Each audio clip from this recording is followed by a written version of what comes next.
Olá, você que nos acompanha no Cristão Comentado, neste canal que tem o objetivo de fazer leitura de diversos assuntos sobre o dia a dia do cristão, e um deles é sobre a educação e a psicologia da educação. Estamos aqui continuando com a leitura do livro 20 Regras de Ouro para Educar Filhos e Alunos. Isso aqui foi escrito pelo psiquiatra e psicólogo Augusto Cury. E nós já estamos no segundo capítulo, que diz o seguinte: escolas e famílias doentes formando jovens doentes.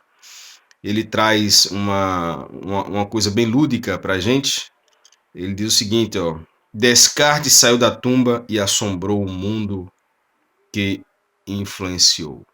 E o autor ele traz uma narrativa bem humorada, como que o René Descartes tenha saído da tumba e tenha visitado as ruas de Paris, as ruas de Paris, os cafés de Paris, e se assusta com o que vê, com o resultado da sua teoria para a ciência, e depois ele passa a visitar uma escola e vê o resultado que ele promoveu, a sua teoria promoveu na educação parisiense, que é exemplo da educação ocidental, por não dizer no mundo inteiro, Então, essa é a primeira tomada. Eu não vou ler a história. Espero que você tenha comprado o livro.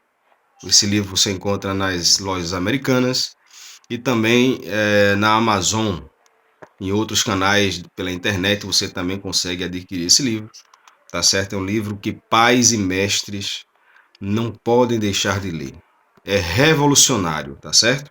Então, é nesse contexto que a gente vai comentar. Descartes saiu da sua tumba e visitou os cafés de Paris e foi confundido com um terrorista, dado as janelas killers, que foram abertas na cabeça de muita gente, quando ele utiliza alguns termos, e aí um policial vai lá e confunde ele com um terrorista.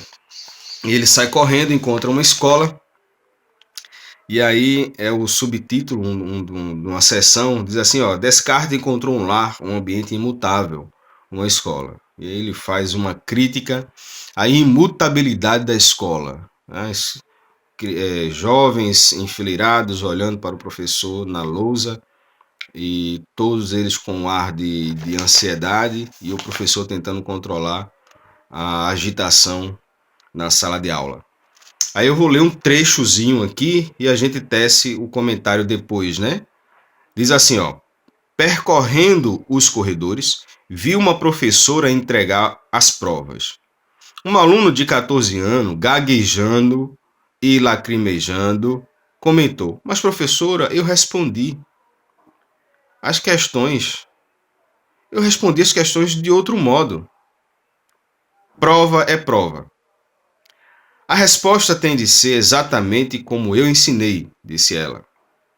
Descartes irrompeu em aplauso bem baixinho, para ninguém percebê-lo. Ele estava, obviamente, na porta, olhando pela janelinha.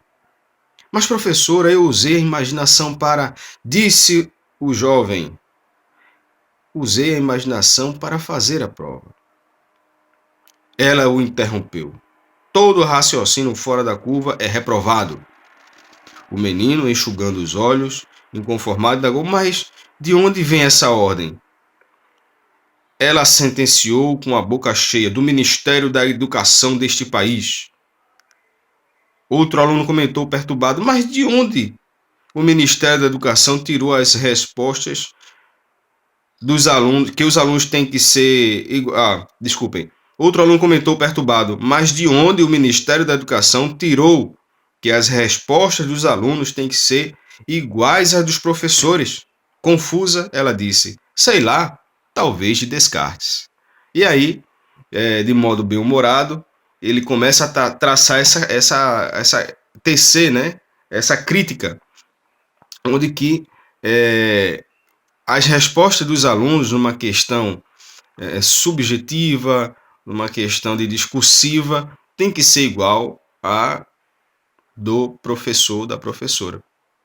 Porque os alunos não podem elaborar uma resposta que não está contrária à verdade e expressar a sua opinião, sua criatividade, porque isso tem a ver com criatividade, né? Mas aí o sistema cartesiano, ele poda o aluno da criatividade. Essa é o grande problema do cartesianismo dentro da escola, né? Nós comentamos até aqui sobre a escola cartesiana e a escola gestora da emoção, aquela que produz uma segurança psicológica para o aluno, onde o aluno ele é capaz de promover a sua criatividade, ele é capaz de promover a sua autoestima e projetar-se no mundo, né?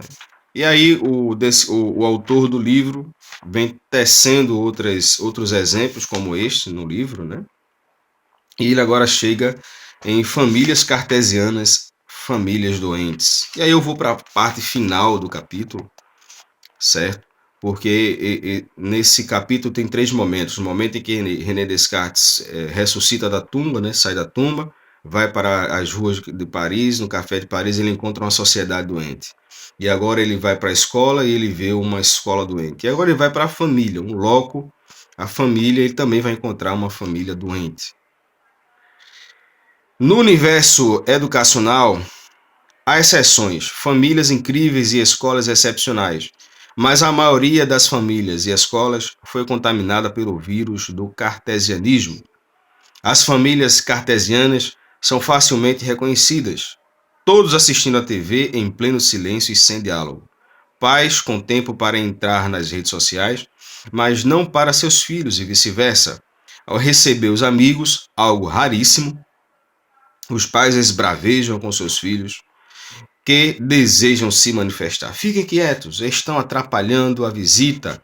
E além disso, tom de voz elevado, atitude de impor e não expor as ideias, críticas excessivas, dificuldade de ter bom humor e necessidade neurótica de cobrar um dos outros.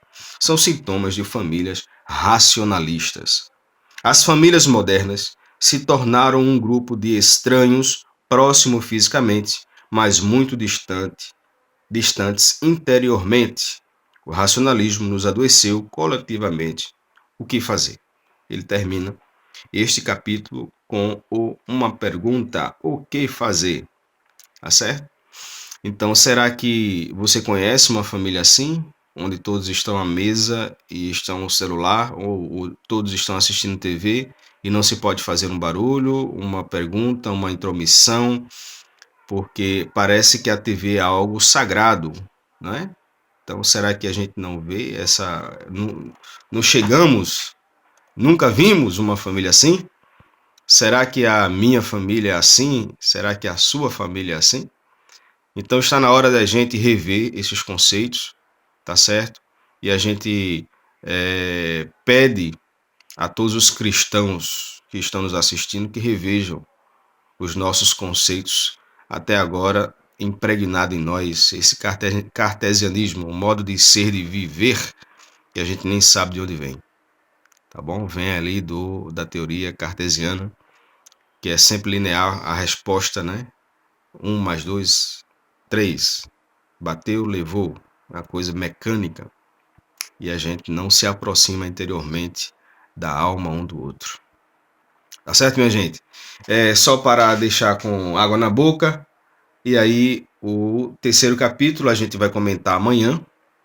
As diferenças do eu maduro e do eu imaturo.